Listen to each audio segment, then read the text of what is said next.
Olá, boa noite.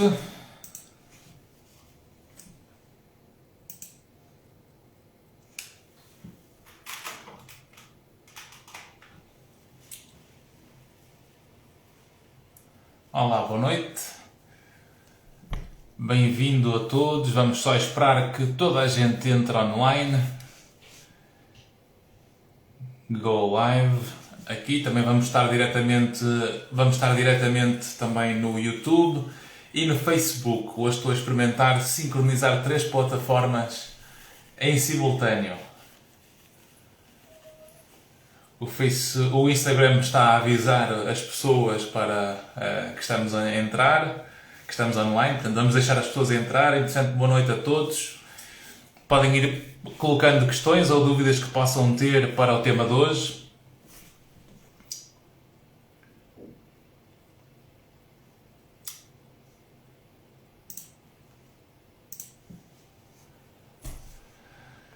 Ora então, boa noite. Boa noite, boa noite. Ora bem, quem é que já temos cá dentro da nossa live de hoje? Portanto, olá João, olá Alexandre, olá João, olá Sara, olá Guia. Hoje vamos ter aqui uma live com o João Correia. Eu se calhar vou dar aqui a mensagem ao João para ele também entrar, porque eu penso que é assim. Portanto, eu arranco e depois a pessoa entra e eu convido, ou ela pede para entrar. Eu estou aqui a aprender estas tecnologias todas, portanto, esse é o desafio. Portanto, entra na live e pede para entrar ou não. Quer dizer, como é que eu acho que ele também pede para entrar e ele fica em live fica no feed dele. Alguém pode ajudar para perceber que estão a ouvir? Portanto, quando no Instagram se entra live, a outra pessoa que quer entrar também entra no live dessa pessoa, não é? E fica live nos dois lados.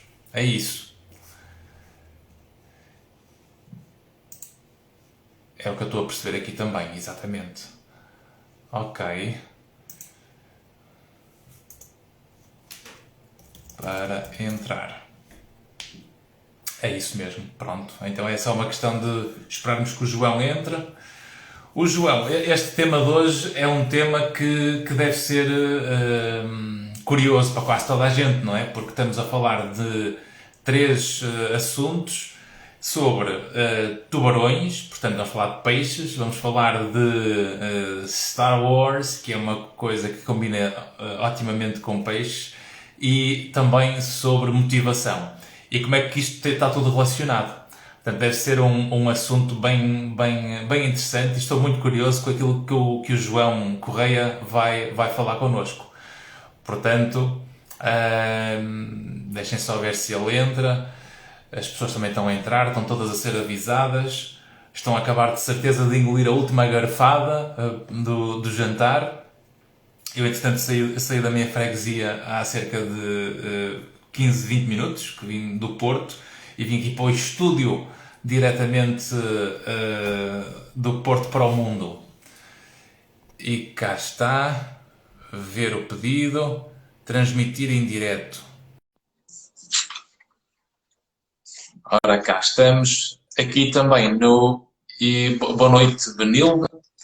Se quiserem, os que estão na nossa live do YouTube, podem também ver a mesma live no Instagram. No Instagram tem a vantagem que conseguimos ver a pessoa que eu estou a falar, porque eu não estou a falar sozinho no YouTube. Pode parecer aqui que estou a fazer uma live com alguém, mas estou com o João. Portanto, tem a prova no Instagram. Olá, João. Tudo bem, estou a dar. Tudo bem? Mas eu não te estou a ouvir bem. Deixa cá ver. Aqui, já estou bem. Não, era aqui o regular. Agora sim, está perfeito. Está Ok, perfeito. maravilha. Deixa confirmar, portanto, podes ir falando, porque eu também vou perguntar às pessoas que estão no nosso live do YouTube, que já temos 10 pessoas aqui no YouTube, e também no Facebook, agora também estou a ver, portanto, eles vão ouvir a conversa, portanto, eles vão ouvir a tua voz. Portanto, enquanto tu falas um bocadinho, eu vou perguntar às pessoas se elas estão a ouvir bem o som, porque o som está perto do micro, precisamente para captar a mensagem. Ou então, vão ouvir e falamos no Instagram. Muito bem. Olá, João. Bom, olha, estou aqui às voltas com o telefone a encontrar a melhor posição, não só de imagem, mas também para o som. Espero, não sei se está a ouvir bem. E que tal agora? Sim, estou a ouvir bem, Ok. estamos a ver bem. Perfeito. Eu não havia problema nenhum. Eu esta semana que passou, tive uma pessoa que tem uma vida muito ocupada, não é? Então a única maneira que arranja de fazer a consulta comigo é quando está a fazer o seu desporto, o seu jogging. Então Lindo. imagina fazer uma live, não é? Em que tu vais a correr com o telefone. Portanto, não é, Maravilhoso. não é? Aliás, nesta altura, olha, em tempos de pandemia, e enquanto as pessoas também vão entrando, em tempos de pandemia, durante este ano, já tive, portanto, talvez 40% da prática clínica passou para o online, como é lógico, nesta altura, Yeah. e já fiz consultas, portanto, com pessoas na sala, com pessoas no quarto, deitadas na cama, a jantar, a almoçar, Ia bem. na garagem, nos arrumos, nas casas de banho, portanto, Ia bem. tudo muito à vontade. Doutor, não se importa que eu esteja aqui na casa de banho, porque é o único sítio que eu tenho privacidade, eu esteja à vontade. Oh, Paulito. Olha, estou aqui no, tipo, era o antigo escritório, mas eu agora, o escritório é na sala, e aqui o telefone está apoiado na máquina de costura da minha mulher, que gosta de fazer assim coisas aqui em casa, e está para aqui uma salganhada para trás de caixotes e não sei o quê. Peço Não tens desculpa. nenhum tubarão embalsamado por aí, pois não? Não tenho, não. Por acaso tenho uma queixada de Anakin que me ofereceram há muitos anos, mas pronto. Pois. Pois bem, João, é um gosto ter-te aqui Sim. neste Livremente. Portanto, este Muito conceito de obrigado. Livremente é um programa que criei neste meu canal do Instagram, precisamente para falarmos com a mente livre sobre o que vai nos apetecer. E Boa. nada melhor que termos, por vezes, assim, umas interações com assuntos que saem da ordem do dia, porque ainda não estou o Covid aos tubarões. Aí está. E, portanto, acho que é sempre bom para arejar a cabeça e estamos a precisar, de facto, de mudar de ares Claro. para que o mundo não fique tão saturado como nós andamos neste Isso. momento. O Sem João, dúvida. deixa-me apresentar-te aqui um bocadinho para as pessoas perceberem quem é o João. Portanto, o João primeiro é uma pessoa que já conheço há algum tempo, amigo de um amigo que já também anda no mercado nestas andanças no terreno com muita experiência na sua área. E, como dizia o Abel Salazar, médico só medicina sabe, nem medicina sabe. E nestas coisas eu acho que quanto mais nós conseguimos diversificar o conhecimento e conseguimos partilhar o conhecimento com quem sabe para acrescentar valor uns aos outros, acho que é a melhor coisa que pode acontecer a cada um de nós. E, portanto, terminar uma terça-feira à noite a falar livremente sobre tubarões, Star Wars e motivação, pá, eu acho que isto É um está... final de dia perfeito. Exatamente. Portanto, acho que isso é um ganho substancial. O João é um apaixonado por tubarões, pelo mar, aliás, né? Um apaixonado pelo mar, mas sobretudo tubarões.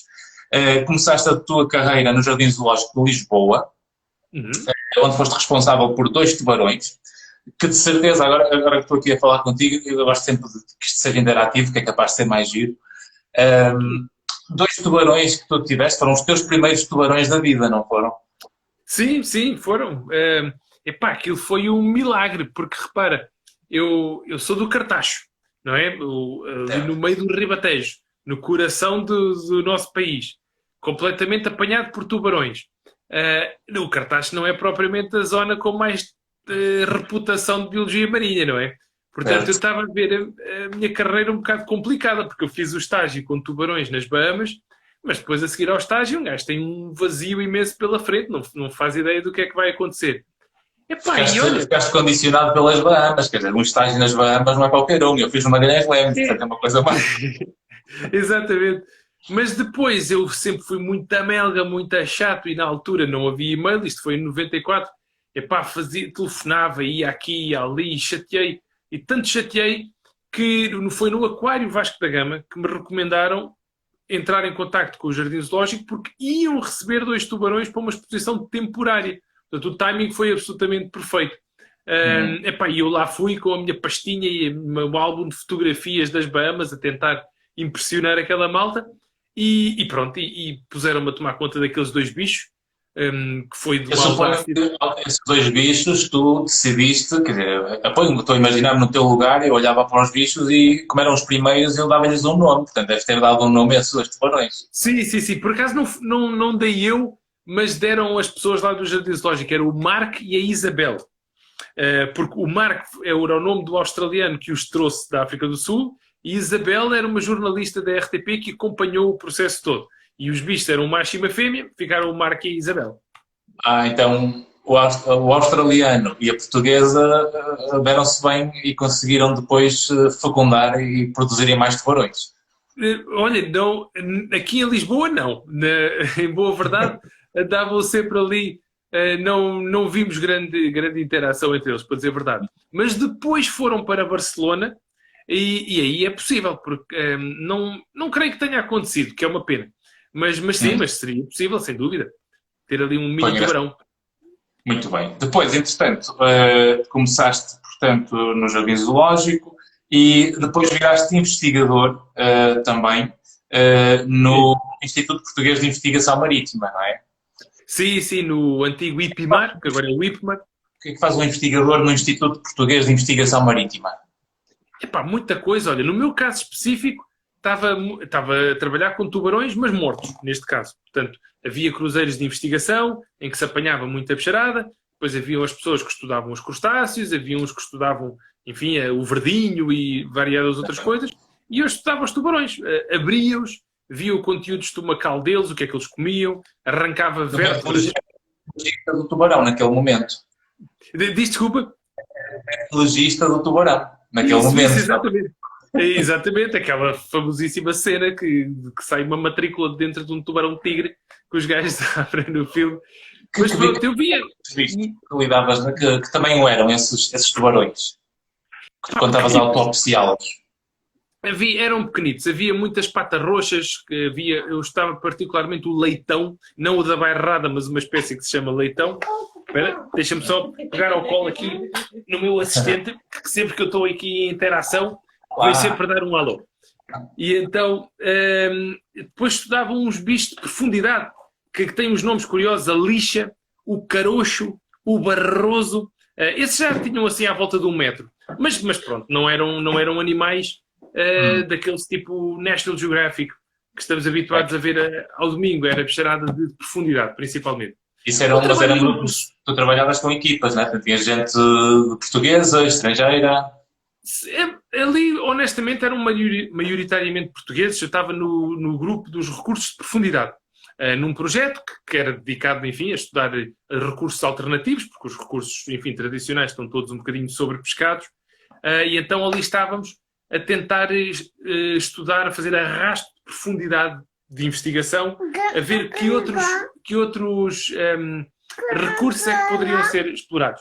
Peço desculpa, o Nicolau fica entusiasmadíssimo quando vê estas interações e não dá para lhe dizer que não. Mas, sim, então era isso. Epá, e pronto, foi um percurso engraçado.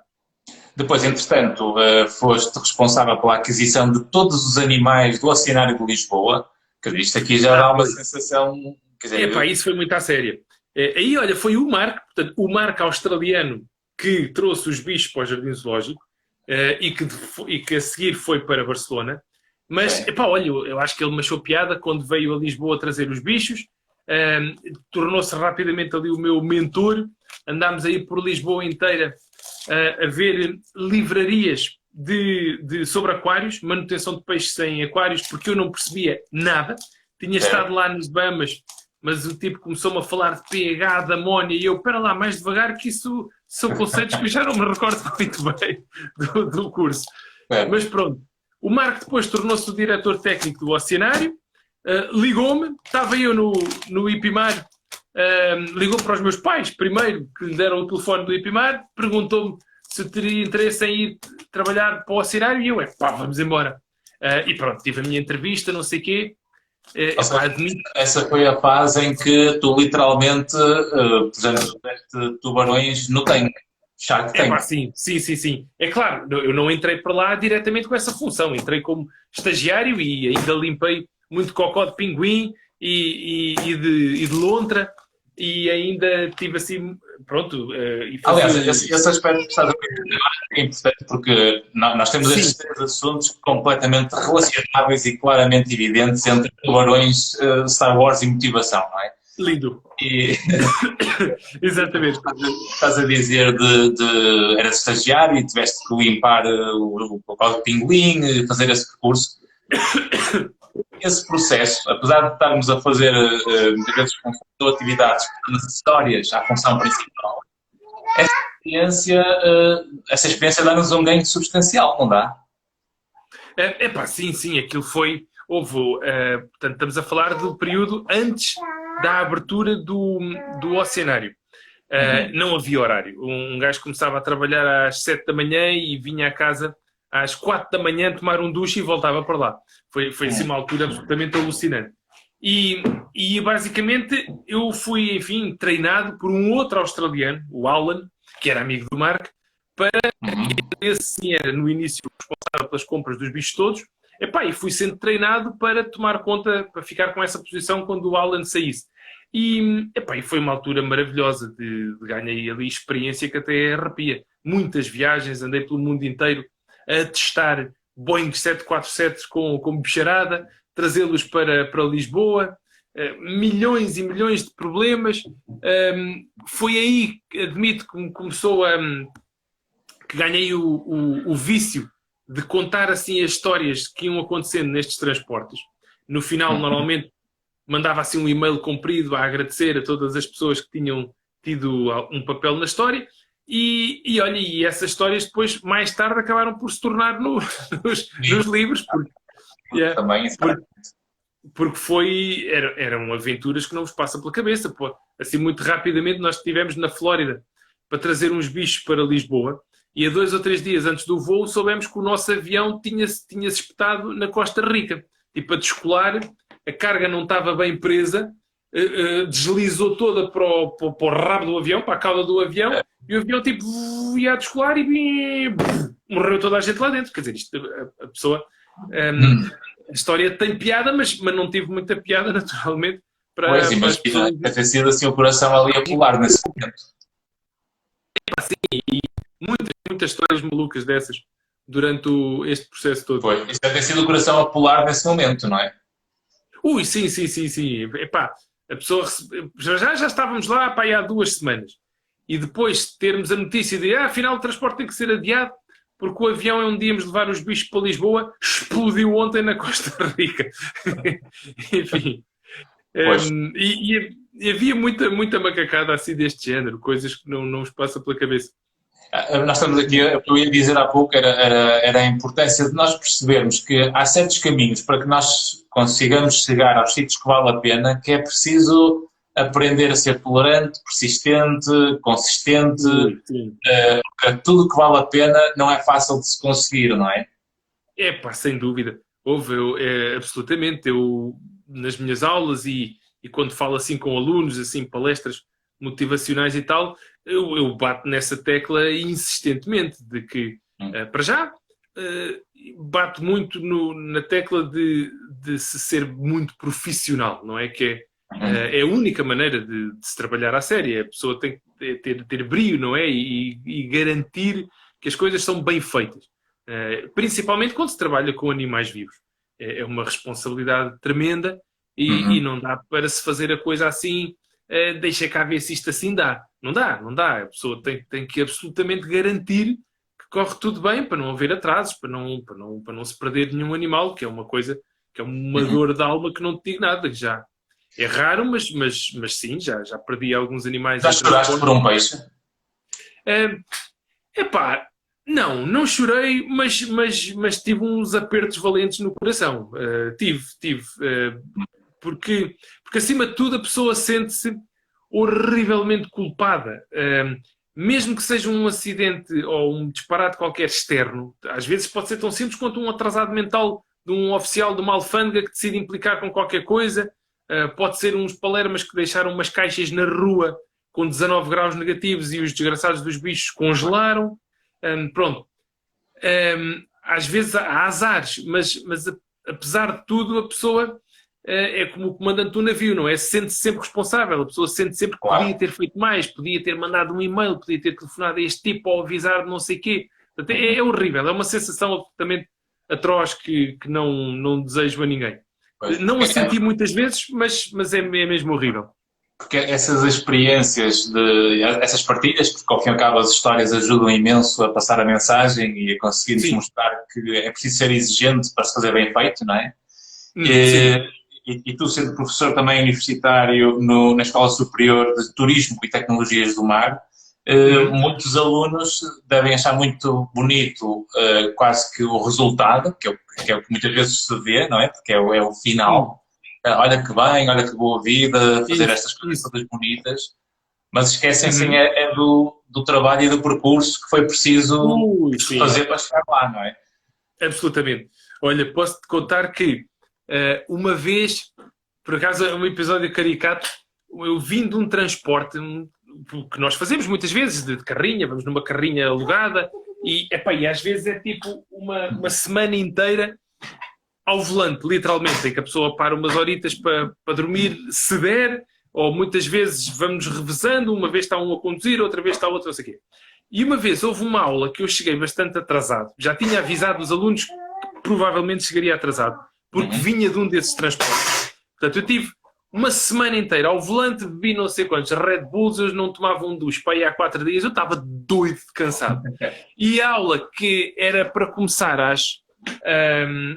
já não me recordo bem, também não interessam os detalhes, mas a aula era para começar tipo ao meio-dia e eu apareci tipo ao meio-dia e 45 ou à 1, uma coisa assim, e os alunos começaram a entrar na sala e alguns estavam um bocado zangados. Professor, isto quase que não vale a pena, não é? Só faltam não sei quantos minutos de aula e ainda por cima estou aqui cheio de fome e não tive tempo de almoçar e não sei o quê. Eu quando ouvi aquilo, eu normalmente sou super boa onda, eu gosto de pensar que sou e raramente me exalto, mas quando eu ouvi aquilo, tipo, estás com muita fome, deixa-me explicar-te como é que foram as últimas 96 horas. E depois tive ali um abrir de coração de porra, man, vocês querem ser biólogos marinhos? Ser biólogo marinho não é almoçar ao meio-dia em ponto e estar ali de faca e garfo, não sei quantos. Um gajo tem que estar preparado para se adaptar às situações. Pode ser maluco. E então, pronto, sim, é um trabalho... Isto acaba por ser o problema de muitos alunos, não é? Porque nós crescemos numas circunstâncias atuais em que tudo está ao alcance de um clique, eu não gosto, limpo o ecrã, eu gosto que limpo... Sim. E de repente vamos para o mundo real e percebemos que as coisas demoram, ou seja, é preciso ser consistente e manter a motivação para chegar lá, não é? Pode ser maluco. Exatamente. Nós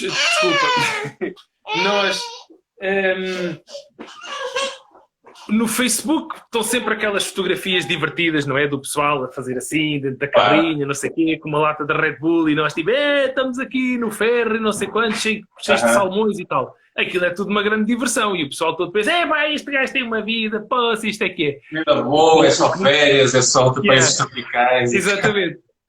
O que não se vê no Facebook é a pancada de sono com que um gajo está quando tirou aquela fotografia. Curiosamente, contrasta com as outras vidas, que muitas vezes são mais amorfas e que depois querem passar para as redes a vida boa que não têm. Não é? Sim, ou seja, há um sim. contraste que é o avesso. Portanto, qual é a mensagem principal que é preciso unir aqui, e acho que é essa a mensagem que podemos transmitir também, é que quando nós conseguimos ser iguais a nós próprios e transparecer de dentro para fora que o que fazemos é o que nós dizemos, as coisas parece que fluem e tudo bate mais certo, não é? Do que estarmos preocupados com o que o outro vai pensar ou vai dizer, ou que temos que parecer algo que depois não corresponde ao que é. Portanto, isso é o que mantém a motivação intrínseca, que é aquela que é preciso para chegar onde vale a pena, não é? Claro que sim. Olha, estamos aqui a conversar e estou a olhar aqui para a minha parede, vou-te mostrar já nem me lembrava que isto estava aqui, que hoje em dia venho aqui pouco. Isto é um azulejo. Um azulejo que uma grande amiga minha me ofereceu há muito tempo, pronto, e que está aqui pendurado na parede. Não sei se estás a ver. A vida é dura para quem é mole. Não liguem estes posts que têm aqui. Ele está, pois está a espelho, não é? Pois é. Tem invertido, tem Espanha. Isso. Então, o gajo diz: a vida é dura para quem é mole. Pronto, isto é um daqueles ditados disparados. Epá, e isto é tudo muito engraçado, mas se um tipo não está disposto a arregaçar as mangas e a pôr o esforço, não é? A pagar o preço para ter uma carreira, enfim, com algum sucesso, pois não chega lá. Claro. Não chega lá. É tão simples quanto isso. Que eu identifico em várias pessoas e tendo a sorte de trabalhar numa área que se ouve os cofres secretos de muita gente e se percebe as dores de crescimento que se atravessam para se chegar onde vale a pena. Há um traço que posso dizer que é comum a todos nós quando conseguimos ver esse percurso. E esta é a mensagem que acho que até pode servir para servir de filosofia de vida, não é? É que se tu queres viver como poucos vivem, tens que aguentar o que poucos aguentam. Pois. Tal e qual. Absolutamente. Absolutamente. Não é? Isso. No meio disto, portanto, vendo estes tubarões, vendo este teu percurso brilhante, mas de certeza com muito sangue, suor e lágrimas, como se diz, não é? Estas palestras motivacionais que tu fazes, baseado na tua história de vida, com uma trilogia de livros também, de Sex, Sharks and Rock and Roll. Como é que o Star Wars vem parar à tua vida?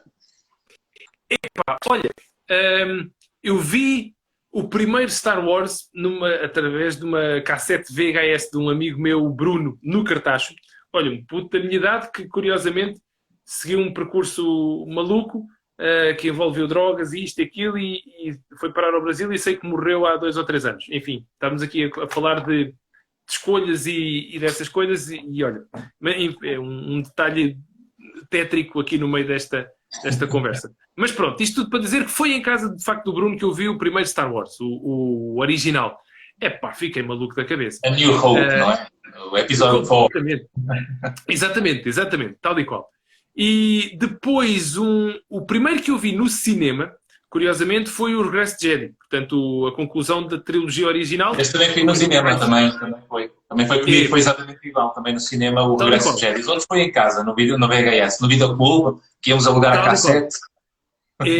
Depois, um primo meu, o Joaquim, a dada altura foi a Londres e trouxe as 3 cassetes, ok? As originais. E emprestou-me. Eu até me sentia culpado, porque eu acho que devolvi as cassetes já tipo moídas. Porque eu e o meu irmão sentávamos tipo ao sábado à tarde, os meus pais estavam a fazer outras coisas e tal. Aliás, nós houve uma altura em que já vivíamos em Lisboa, mas os meus pais iam ao Cartacho ao fim de semana. Eu e o meu irmão começávamos na primeira e acabávamos na terceira. Eu consigo praticamente recitar os diálogos de cor aqui uns lives também de Luke, I am your father. No, it's not true. Claro que sim. São filmes maravilhosos. E depois, olha, o Mark australiano que me deu o emprego no Oceanário, também é um nerd do caraças assim de ficção científica e adora estas coisas. E eu e o Marco parecíamos 2 tontinhos porque nas reuniões às vezes conseguíamos ter conversas inteiras só com frases de Star Wars, de Jaws, Pulp Fiction, assim desses filmes icónicos e ficava tudo assim a olhar para nós, mas do que é que estes gajos estão a falar? Portanto, agora, sim, gosto muito desses filmes. Yeah. O Star Wars tem quer dizer, cada um de nós vê os filmes à sua maneira e interpreta à sua maneira. Mas se nós pegarmos nas origens do Star Wars, que tem a ver com toda a mitologia grega e toda a história que ele foi buscar à Grécia para construir muito das figuras que depois desenvolveu o George Lucas, não é? Nós podemos pegar em muito do que nós vemos no filme e metaforicamente expandir isso para as nossas vidas. Claro que sim, claro que sim. A tua vida, como é que tu trazes para a tua vida o Star Wars? Isso é uma excelente questão. Vamos lá ver, aquilo é eterna, como tu disseste muito bem, é aquela eterna questão da luta do bem contra o mal, não é? E daquela luta interna que todos nós temos continuamente sobre se devemos fazer, olha, em que direção é que devemos ir, se devemos ir na direção fácil, se devemos ir na direção mais difícil, se vamos fazer o the right thing, não é? Se vamos tomar a atitude correta ou se vamos cortar aqui caminho e fazer a coisa de uma forma um bocado mais despachada. Portanto, acho que da mesma forma que o Anakin Skywalker enfim, sucumbiu à tentação do mal e acabou por se tornar Darth.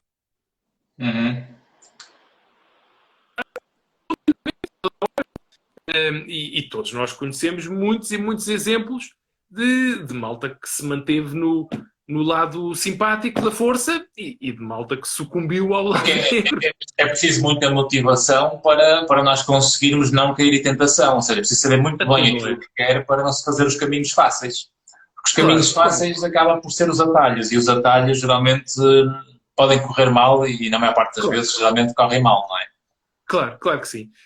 É curioso que eu hoje tive um Zoom com uns americanos porque vamos mandar uns peixes da Holanda para os Estados Unidos por navio. E parece que estou a dispersar-me completamente na conversa, mas já vais perceber porque é que estou a dizer isto.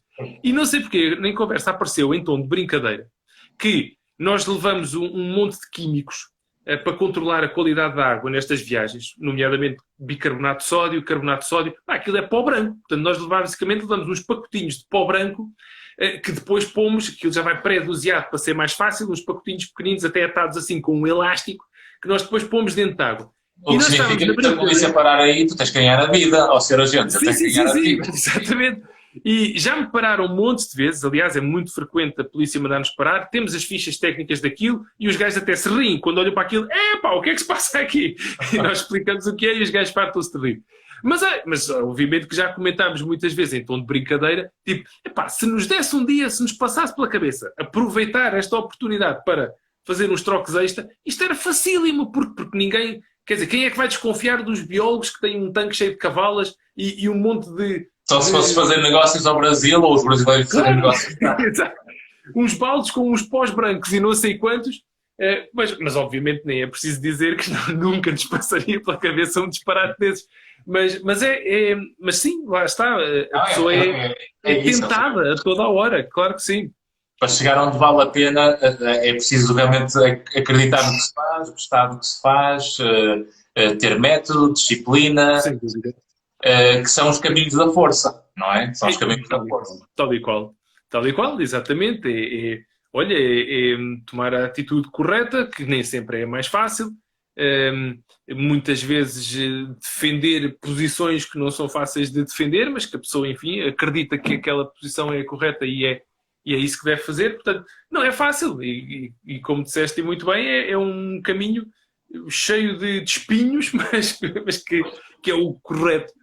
É curioso ver que quando nós pegamos nestas três áreas, portanto, fazeres o que gostas com os peixes, eu fazer o que gosto na área da psicologia, com o comportamento, com a motivação, termos estes entretenimentos, como é o cinema e como é o Star Wars e entre outros, e como é que tudo isto, quando nós conseguimos alinhar os interesses, alinharmos quase que a filosofia de vida, conseguimos cruzar muitas fontes de inspiração com estas metáforas que depois acabam por servir a nossa vida para que nos momentos de maior insegurança ou dúvida, uma pessoa vai buscar aquela crença baseada na metáfora, em que dizemos eu tenho que ser como o Luke Skywalker, ou quero ser como o Mestre Yoda, não é? Aliás, eu conto muito a minha própria história de que eu comecei a trabalhar na área clínica com um grande mestre, que foi um mestre e amigo, que era o Dr. José Barrias, um médico psiquiatra, e trabalhei com ele 11 anos seguidos, depois fui assistente dele na faculdade, e depois preparava slides, fazia um bocadinho aquilo que já não se gosta de se fazer quando é mais velho, não é? E manda-se para o estagiário. E depois fui ficando amigo, e chegou uma altura, eu começo a dizer que ele era o meu mestre Yoda, eu era o Obi-Wan Kenobi, não é? Claro. Exatamente. Tu tens mestres Yoda na tua vida? Sim. Olha, o Marco, mais uma vez, eu falo muito nele porque de facto é um tipo que tive muita sorte em encontrá-lo. Também gosto de pensar que o impressionei com o meu esforço e a minha dedicação aos bichos, etc. Mas sim, o Marco, definitivamente. O professor Gruber, o senhor que me deu o estágio lá nas Bahamas, que também, infelizmente, morreu o ano passado. Já com uma idade avançada e com uma vida lindíssima para trás. Sim. Deve ser bonito chegar ao fim da vida e morrer assim, com aquela sensação de que mergulhei em tudo que eu queria mergulhar nesta vida. Absolutamente. Olha, o meu pai era um grande, aliás, ainda é, perdão, um fã tremendo de Leonard Cohen, não é? Do cantor e poeta canadiano. Quando o Leonard Cohen, exato. Quando o Leonard Cohen morreu, o meu pai ligou-me, eu estava em Peniche e estava devastado.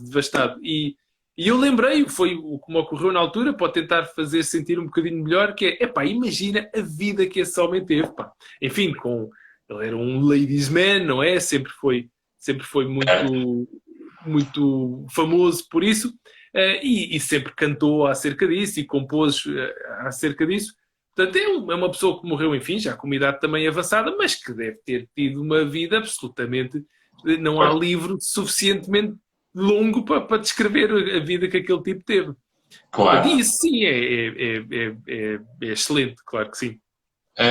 Qual dos personagens da ficção, do Star Wars, tu achas que te identificas mais como o teu alter ego, não é? E aquele ego que tens medo de te tornar? Ok. Olha, eu sei que a resposta politicamente correta era um gajo dizer tipo Luke Skywalker e tal, mas eu admito que... Esse nem ganha o Oscar, porque ganha o Oscar é o vilão. Exatamente, eu nunca... Não é personagem... Enfim, é um personagem fascinante, mas não... Eu sempre me vi muito mais tipo Han Solo, assim um bocado mais maluco e olha, ia tomar algumas decisões meio patetas às vezes, mas a arriscar bastante. Eu olha, acho que... Ser tipo o Chewbacca, porque ele pode não falar muito ali em algumas situações, sim. Claro. É o grilo falante, é quem lhe mete juízo na cabeça ao fim e ao cabo. Exatamente. A mim falta-me um Chewbacca muitas vezes. Eu acho que a minha equipa toda, Flying Sharks, acabam por coletivamente ser o meu Chewbacca. São quem me mete juízo na cabeça muitas vezes. Porque, por exemplo, eu há poucos dias mandei um orçamento para uma aquacultura espanhola que precisavam de levar uns peixes para a Albânia. E eu, claro que sim, nós tratamos disso, sem problema nenhum. E se os tipos aceitarem o orçamento, eu vou. Mas os gajos, tipo a minha equipa toda, tipo, a Albânia, mas tu estás maluco.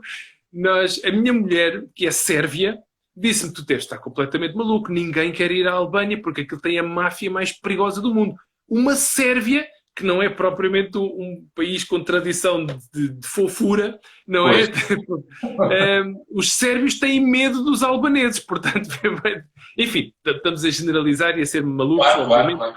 É claro que nós conseguimos tolerar muito mais o nosso território do que muitas vezes os territórios que desconhecemos, por isso é que eles metem ficamos amedrontados, não é? Claro que sim, claro que sim. Estás a dizer de enviar peixes para a Albânia. Como é que uma pessoa como tu, que fazes isto com a tua empresa, não é? Que é Flying Sharks, que é curioso ver os tubarões voadores, que tens que viajar muito de avião para levá-los. Sem dúvida. Não sei se essa é a fundamentação. Porquê é que chamaste isto de Flying Sharks? Olha, nem sei bem responder, mas olha, eu adoro tubarões, desde miúdo, adoro voar, eu tenho o brevet, sou piloto particular, sim, só como hobby, e digo muitas vezes que adoro biologia marinha, mas não foi a minha primeira escolha. Se não fosse isto, se não fosse a miopia que eu tenho desde para aí os 7 anos, era piloto. Foi a minha primeira grande paixão e ainda é a minha grande paixão. Eu vejo aviões e fico emocionado. É uma tristeza. Mas, portanto, aviões, tubarões, a ideia de meter aviões... Deve estar fascinado agora que vai estrear o Top Gun 2, então. Sim, claro que sim. O Top Gun é daqueles filmes que sendo um filme um bocado cheesy, não é? Que a malta é quase maravilha. Quem é que não queria ter aquilo não sei quantas vezes. Então não é, aquilo é não sei o quê, I feel the need for speed, não sei o quê, já não me lembro bem dos aqueles rituais de com os amigos, quer dizer, não... Claro que sim. Quer dizer, um gajo ser piloto de um F-14, de um Tomcat, tem que ser a cena mais cool deste mundo. Não há emprego mais fixe no mundo do que o que aqueles gajos tinham, não é? Mas pronto. Eu passo no raciocínio do Flying Sharks. Estavas a dizer, eu agora que me lembrei dos aviões. Não, na boa, é isso. Portanto, eu sempre adorei tubarões e aviões, eu sempre adorei a ideia de transportar tubarões de avião, Flying Sharks. E vamos embora. Boa. E, portanto, a propósito disso, como é que um tipo como tu, que gosta tanto de tubarões, apanha os tubarões e mete-os em aquários? Olha, isso é que é uma excelente questão, porque, vamos lá ver, é uma questão que quando eu vou assim às vezes a universidades e tal, malta assim mais nova, gosta de encostar o palestrante às cordas, não é? Tipo, como é que você, não sei o quê... Defendem a natureza e está a fazer poucos em aquários. Exatamente, mas é uma questão que eu por acaso gosto que me façam. Porquê? Vamos ver.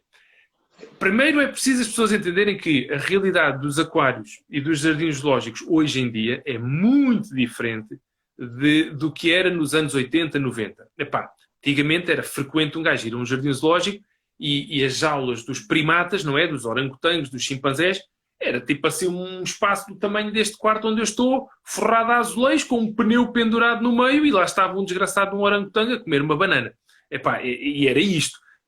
Isso é uma coisa absolutamente atroz. E eu sou o primeiro a mover esforços para se fecharem esses espaços. Isso tem de ser fechado. E aquários muito pequeninos, com peixes, com tubarões ou outros peixes, em que o desgraçado do bicho quase não consegue dar uma volta, isso é para fechar. É tudo para fechar. Ora, agora, espaços modernos. A natureza, ou seja, como é que estamos a contribuir para proteger a espécie e salvar a natureza? Sim. Era aí que eu ia chegar. Tal e qual. Exatamente. Os aquários modernos e os jardins zoológicos modernos oferecem espaço e condições aos bichos que mimetizam e imitam de uma forma absolutamente perfeita o ambiente natural.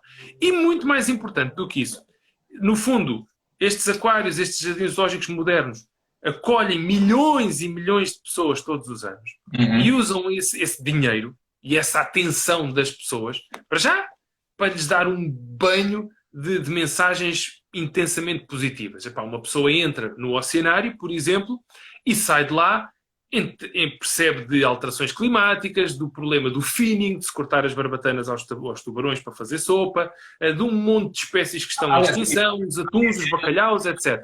Isso encaixa muito na mensagem que acho que passa, que dá para ver de uma forma muito, que é muito importante, que é percebermos que tudo está ligado, não é? Tudo neste mundo está ligado. O nosso comportamento está ligado àquilo que acontece no outro lado do mundo. Absolutamente. Portanto, os aquários têm um papel, e os zoos, educativo, tremendo. Paralelamente, e isto é um aspecto que escapa à maior parte das pessoas, tem um aspecto financeiro muito significativo. Por exemplo, qualquer pessoa que está aqui a ouvir-nos, ou noutro contexto, se forem à página do Oceanário, oceanário.pt, ou de outros grandes aquários e bons aquários por esse mundo inteiro, vão à página de internet e vejam lá a parte de conservação. Depois vejam os projetos em que o Oceanário está envolvido e que está a financiar. Particularmente desde que a Fundação Oceano Azul foi criada, que por sua vez é financiada pela Fundação Francisco Manuel dos Santos. Estamos a falar de milhões, não são projetos de 250 euros, estamos a falar de milhões e milhões e milhões de euros que muitas vezes são canalizados, para proteger as tartarugas em São Tomé e Príncipe, para proteger os orangotangos no Bornéu, para proteger, as girafas em África. Milhões de euros. Um aquário em Boston, nos Estados Unidos, moveu influência para caraças para que uma rota de navegação marítima fosse alterada, que não é tarefa fácil, portanto, fazer os navios ir por aqui em vez de por ali, para não perturbar uma zona muito frequentada por baleias right, aquelas baleias direitas, as right whales, uma zona de reprodução, etc. Portanto, os aquários e os... não passem o barco por aqui, porque as baleias, elas estão aqui no hotel, não é? Estão aqui no seu momento e estamos a interromper, não é? Claro, estes bichos... Sabes que estes bichos sofrem muito com a poluição sonora.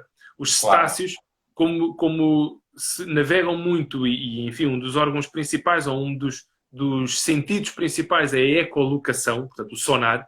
Portanto, todo o ruído dos motores, dos navios, não sei o quê, todas essas coisas, aquilo é profundamente perturbador. É como nós estarmos aqui a viver com um gajo que tem com uma batedeira sempre ao lado, tipo... fica como as autoestradas, porque aquelas barreiras de proteção para não passar o som nas autoestradas, para as pessoas que estão, não é? É preciso proteger.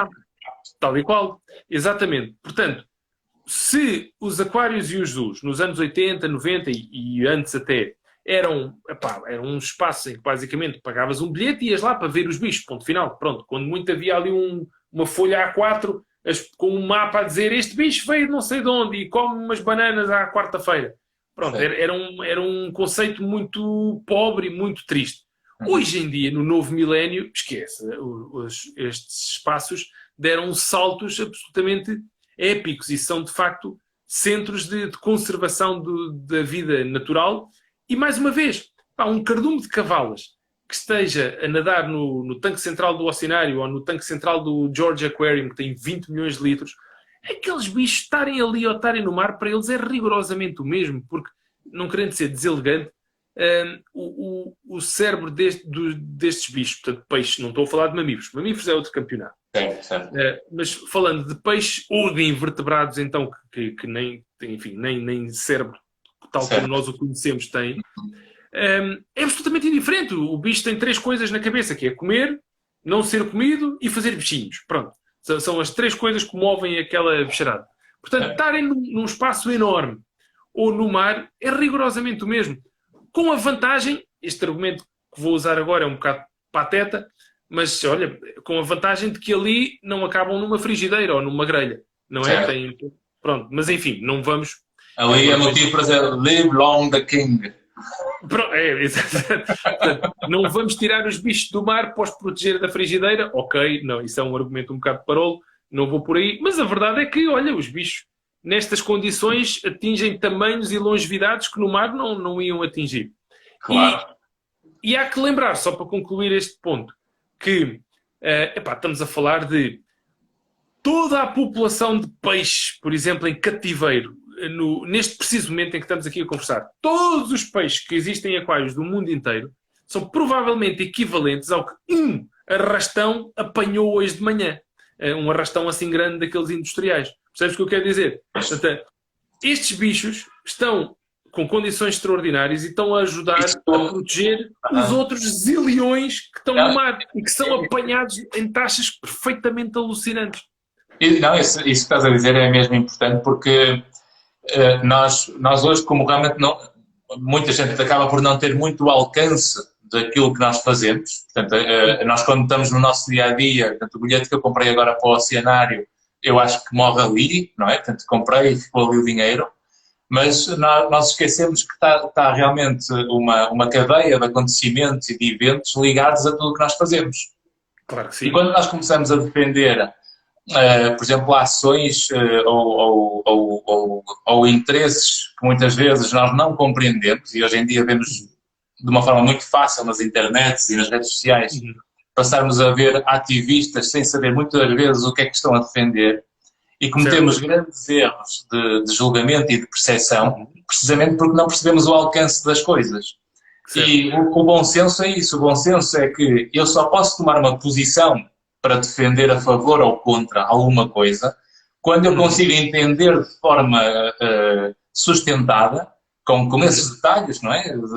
Da informação, ouvindo de uma forma aprofundada a informação, do que simplesmente, olha, assina aqui esta petição porque estamos a fazer mal a isto, ou estamos a fazer bem àquilo, ou estamos a fazer isto ou aquilo.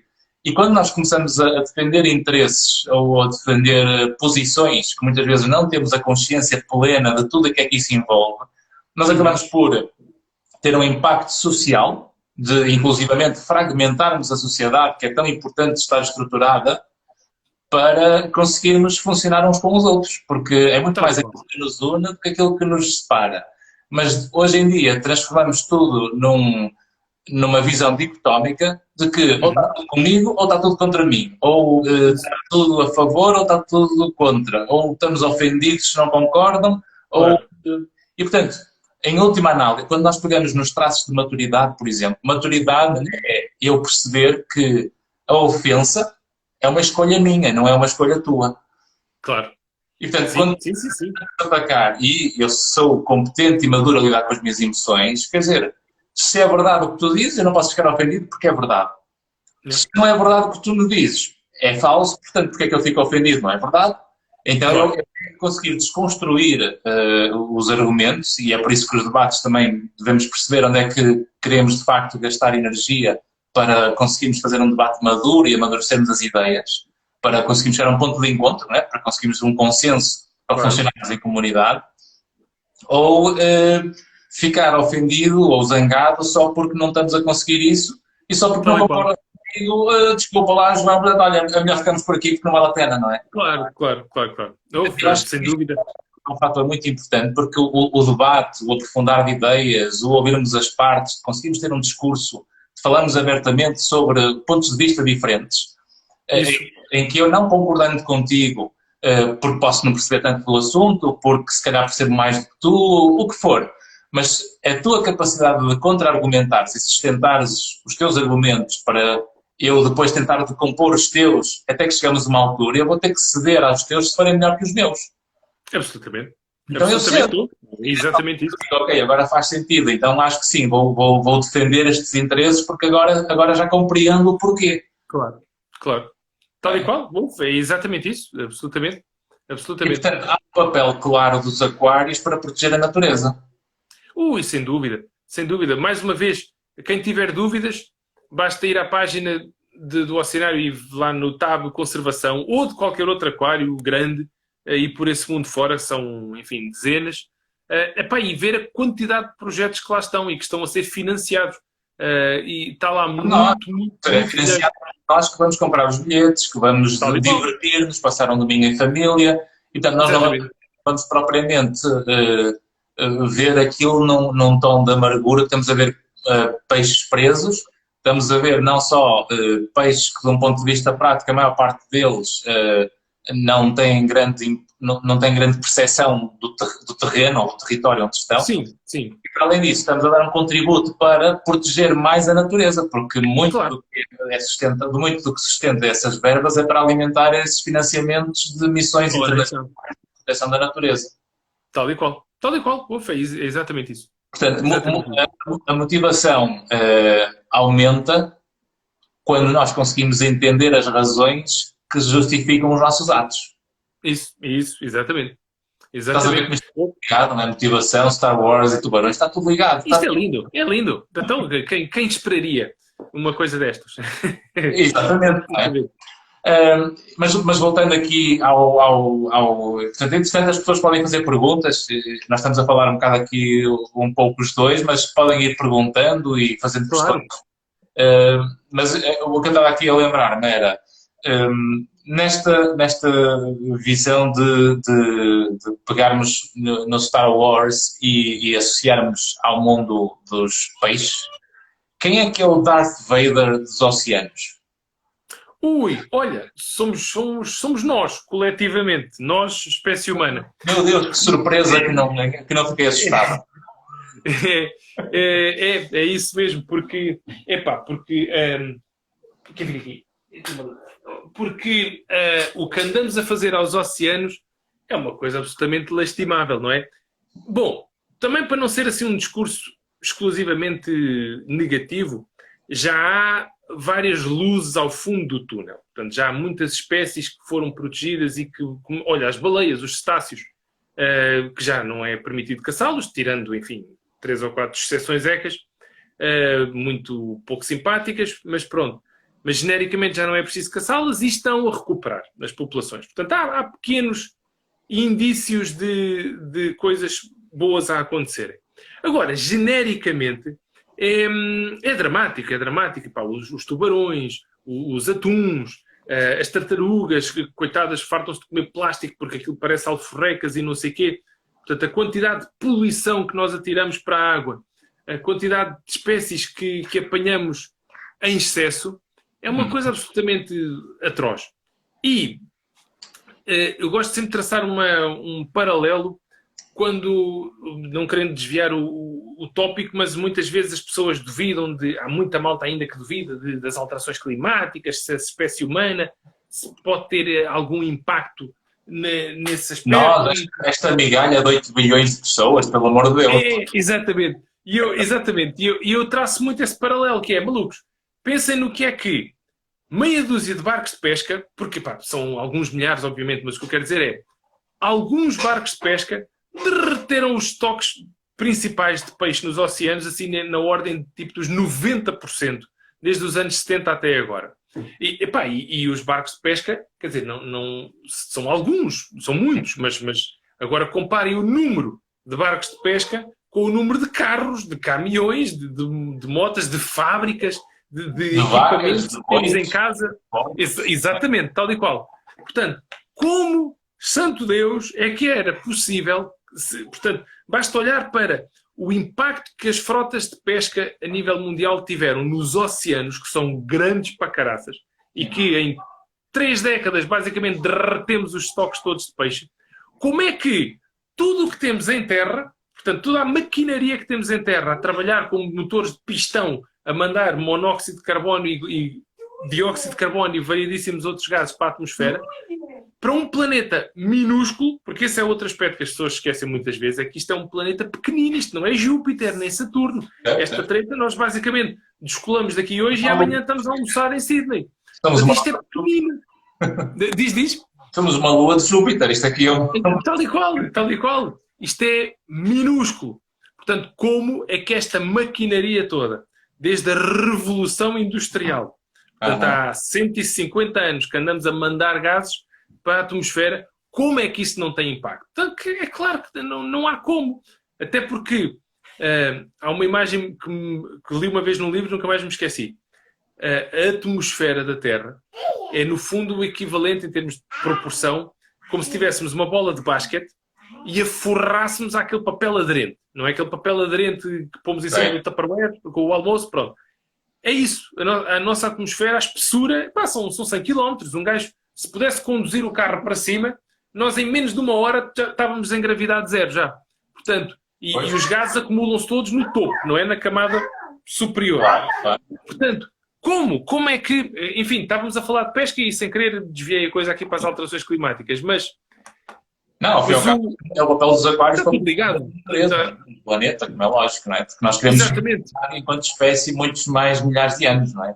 Claro que sim. Portanto, o papel que nós temos tido é devastador. Um gajo vê aqueles documentários, aquele mais recente do David Attenborough, que é Life on the Planet, uma coisa assim. Maravilhoso, excelente. Aquilo é um murro no estômago que a pessoa até fica mal disposta quando... A parte boa aqui é que podemos tocar num aspecto que tem a ver com a motivação para a ação, para conseguirmos proteger o planeta. Sim.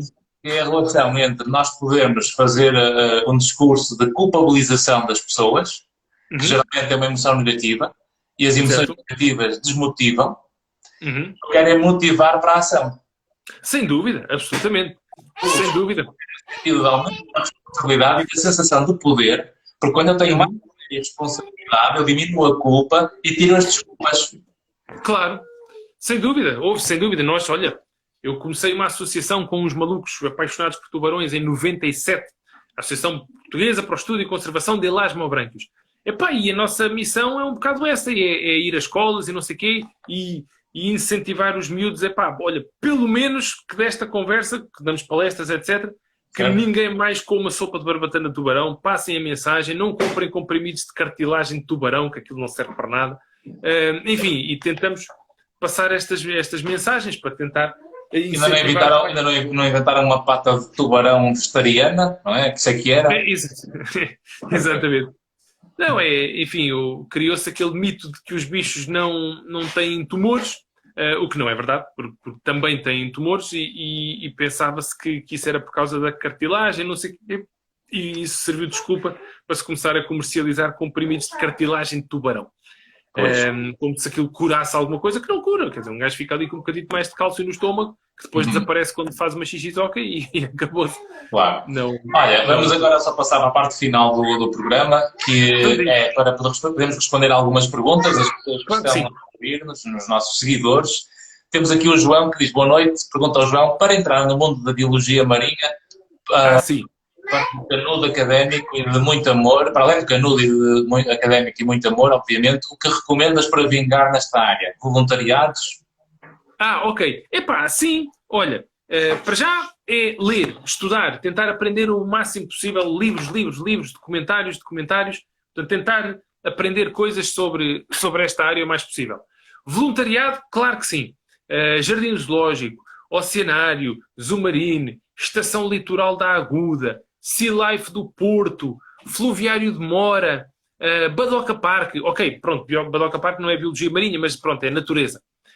Portanto, voluntariado nesses sítios, claro que sim, para ver, para contactar de perto com esse meio.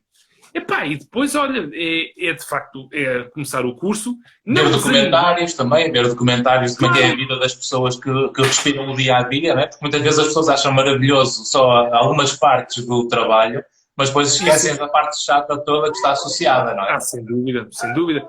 E depois há um aspecto importante que é não desanimar. Por exemplo, a pessoa vai tirar o curso de Biologia Marinha. No primeiro ano, leva ali como ensabodela de matemática, física, química, biologia e toda a gente, porra, então, mas eu pensei que vinha aqui para estudar golfinhos e não sei o quê. Epá, não, mas isso, os golfinhos vêm a seguir ao curso, não é? Primeiro um gajo tem que levar ali as bases de matemática, de física, de etc, etc. É que as pessoas esquecem-se que muito do que é fazer ciência bem feita está muito sustentado em estatística, em matemática, em lógicas, que é preciso perceber dessas fundamentações básicas, não é? Claro que sim. Depois, a partir do segundo ano, a pessoa lá começa ali, ok, com a ictiologia, com a oceanografia, biologia pesqueira, etc, etc, etc.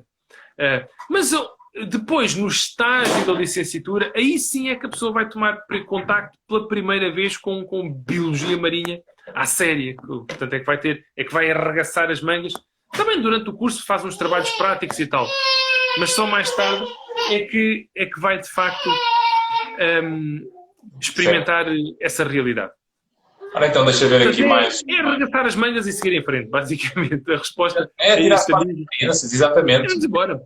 Claro que sim. Portanto, que é bom passarmos a quase toda a gente que está a começar, em qualquer que seja a área, que é aquela ideia, e se eu não conseguir? Reparem que tudo o que vocês nunca tiveram, nunca perderam. Portanto, podem estar. Tal e qual, exatamente.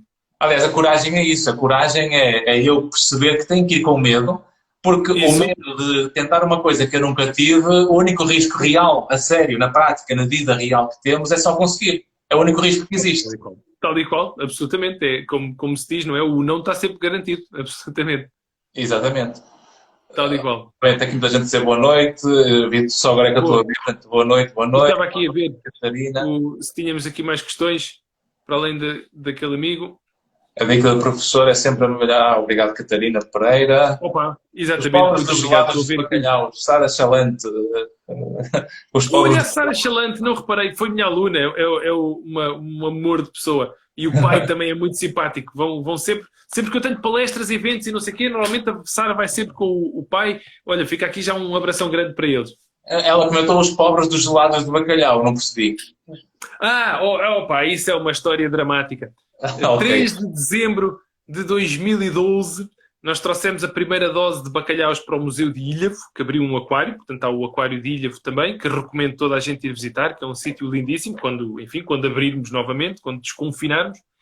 Mas os primeiros 20 bichos, abrimos as caixas em frente a um repórter da RTP, um repórter do Público, o presidente da Câmara, o vice-presidente da Câmara, as respectivas esposas, o staff todo, a nata toda de Ilhavo estava lá connosco a abrir as caixas, e quando tiramos o primeiro saco com um bacalhau de uma caixa, estava congelado em pedra. E as outras 19 também.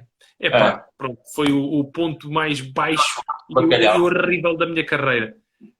Depois aquilo deu muito trabalho a descobrir o que é que aconteceu, porque toda a gente basicamente varria a responsabilidade para baixo do tapete, mas percebemos que os bichos vieram de Ålesund, no norte da Noruega, fizeram um voo curto até Oslo, tiveram lá 6 horas de layover e depois vieram até Lisboa. E nessas 6 horas, apesar das caixas estarem claramente identificadas como animais vivos, etc., ficaram na rua com os tais 19 graus negativos de que eu falava há bocadinho, pronto, e recebemos 20 cornetos com sabor a bacalhau.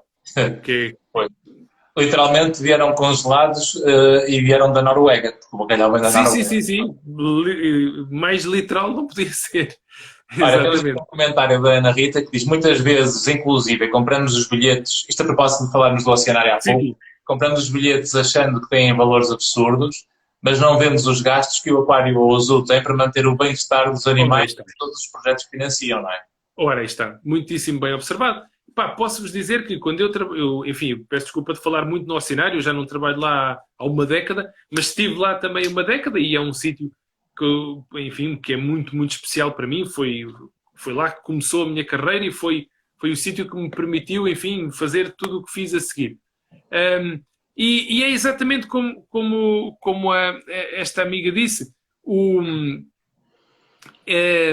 Toda a envolvência que tem no Oceanário. exatamente, a alimentação das lontras no Oceanário, as pessoas não lhes passa pela cabeça. Estamos a falar de santola, ostras, sapateira, mexilhões, não sei o quê. Aqueles bichos comem o que quem dera a muita gente comer aquilo no mês. É o que os bichos comem 3 vezes por dia. Não se poupa, simplesmente não se poupa. Pode-se poupar em muita coisa, mas no bem-estar dos bichos nunca se poupou. Se for preciso gastar 1000 euros para fazer uma ecografia maluca a um linguado, gasta-se sem sequer pensar, sem hesitar. É como diz aqui o João, que é ter em mente de que o bilhete não morre ali. É fantástico. Está. Tal e qual, absolutamente. É mesmo isso. Tal e qual. Muito bem. Boa. Não, pá, é muito importante apoiar estas instituições. Olha, lá está, fazer voluntariado, tanto quanto possível, ajudar estas instituições, e ajudar a passar a mensagem. Uhum. Porque é certo e sabido, as crianças passam pelo Oceanário, chegam a casa, vão apontar o dedo aos pais se não tiverem a reciclar, se tiverem as luzes todas acesas sem ser necessário, etc, claro. etc. Aliás, a Sara disse uma coisa, um comentário que aí agora mais recentemente houve um disparate qualquer sobre as proteínas dos tubarões que podiam combater a Covid-19. Ouvi falar nisso, mas admito que nem fiz de conta que não ouvi. Era tal disparate que eu tipo, não há tempo para dar atenção a uma coisa dessas. Pois. Não, nem pensar. Portanto, não sei se tem aqui mais alguma pergunta aqui, deixa eu ver também aqui o Facebook e o YouTube. Claro. Olha, estou a gostar muito da live, a live está a ser excelente, portanto, muito obrigado, está a conseguir aguentar o barco. Agora, o pessoal está todo à espera que nós agora possamos vestir de Darth Vader e de Luke Skywalker, não é? Isso é que era, exatamente. Aliás, eu quando mandei a mensagem a perguntar quem foi que disse aquela frase, Luke, I am your father. Isso não foi o Darth Vader, isso sou eu que digo ao meu filho porque ele é Lucas. Lindo, isso é maravilhoso. Maravilhoso, boa. Isso é muito bom. Diz a Mariana, para chegar onde vale a pena é preciso gostar do que se faz, são os caminhos da força. Excelente. Claro, todos isto somos nós que dissemos isto na conversa, portanto é exatamente isto, não é? Muito bem, Mariana. Boa. João, foi um gosto contigo. Absolutamente, pá. Muitíssimo obrigado pelo convite, foi uma conversa bem fixe. Foi muito agradável, temos que repetir isto mais vezes. Conseguimos aqui olha, acho que se calhar esta foi uma das melhores lives, ou a live com mais gente que eu tive presente, o que é bom. Portanto, este é o meu quarto livremente, em termos de grupo. E muito obrigado. Consegui já um número a passar de 50 pessoas várias vezes, o que me deixa mesmo feliz.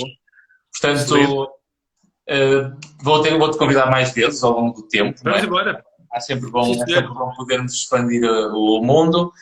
Convido os presentes na próxima terça-feira, que é no próximo Livremente, vamos ter uma conversa sobre samba e guerrilha com o Luke Raquel, que é um músico brasileiro que está aqui a viver em Portugal, que lançou um novo trabalho recentemente e, portanto, vai ser uma conversa muito agradável, que conta um pouco a história por trás do samba, não é? Porque o samba parece uma coisa muito boa, mas muitas vezes a história que está na base e na origem muitas vezes não é tão boa, tem a ver com custo e com sofrimento, muitas vezes na construção destes ritmos e da história do samba.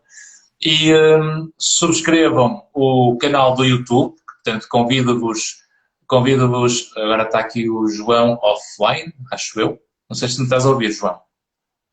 De qualquer maneira, portanto, convido-vos a subscreverem o canal do YouTube, convido-vos também a seguirem o João Correia, a Flying Sharks, e o meu Instagram. e partilhem o que gostarem de ver, porque realmente juntos nós vamos sempre mais longe. Portanto, foi um gosto. E, exato, o João, acho que a chamada dele caiu, mas foi mesmo na hora certa. Portanto, foi um gosto ter-vos a todos presentes. Façam comentários, partilhem em baixo e vamos juntos, né? Porque realmente juntos vamos sempre mais longe. Uma boa noite e até para a semana. Tchau!